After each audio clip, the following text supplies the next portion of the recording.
ചില കുട്ടികളൊക്കെ എന്ത് ചെയ്യും, തെങ്ങിന്റെ മടലൊക്കെ കൊണ്ടു കൊടുക്കും. അപ്പോൾ മുത്തശ്ശൻ വേഗത്തിലൊരു കൃഷ്ണ വിഗ്രഹം ഉണ്ടാക്കിയിട്ട് കൊടുക്കും, മടല് കൊണ്ടുള്ള കൃഷ്ണ വിഗ്രഹം. ഒരാൾ ചോദിച്ചു ഇത് എങ്ങനെ സാധിക്കുന്നു? മുത്തശ്ശൻ പറഞ്ഞു അതിനെന്താ ബുദ്ധിമുട്ട്, ആ മടലിൽ ഞാനൊരു കൃഷ്ണനെ കാണും, കൃഷ്ണനല്ലാത്തതിനൊക്കെ അവിടുന്ന് അങ്ങോട്ട് ഉപേക്ഷിക്കും. അപ്പൊ എന്തായി? മടല് കൃഷ്ണനായി. ഇതുപോലെ നമ്മുടെ ഉള്ളിൽ ഒരു ഭഗവാനെ അല്ലെങ്കിൽ ഒരു ഭഗവതിയെ കണ്ടെത്തി കഴിഞ്ഞാൽ ആ ബാക്കിയുള്ളതൊക്കെ അവിടുന്ന് മാറിപ്പോകും. അപ്പോൾ ബാക്കിയാവുന്നത് എന്താണോ അതാണ് മുക്തി. അപ്പൊ അതിന് തടസ്സമായിട്ട് നിൽക്കുന്നത് പ്രധാനമായിട്ട് രണ്ട് കാര്യങ്ങളാണ്. മനസ്സിന്റെ തന്നെ രണ്ട് ഭാവങ്ങളാണ്. ഒന്ന് അപകർഷതാബോധം.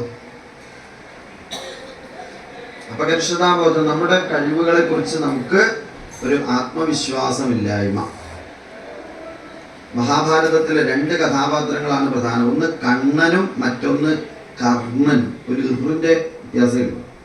കണ്ണൻ എന്ന് പറഞ്ഞാൽ അഭിമാനത്തിന്റെ ബോധമാണ്, അഭിമാന ബോധമാണ്. കർണനാണെങ്കിലോ അപകർഷതയുടെ ചുഴിയാണ്. അപ്പൊ നമ്മൾ മഹാഭാരതത്തിലൂടെ നമ്മൾ ആരെയാണ് സ്വാംശീകരിക്കേണ്ടത്? ഇന്നിപ്പോ കർണന്റെ ആരാധകന്മാരൊക്കെ കൂടിക്കൂടി വരുന്ന കാലമാണ്. വലിയവെന്നല്ലാതെ എന്താ പറയാ, യഥാർത്ഥത്തിൽ കണ്ണനെയാണ് നമ്മൾ റോൾ മോഡലാക്കി എടുക്കേണ്ടത്.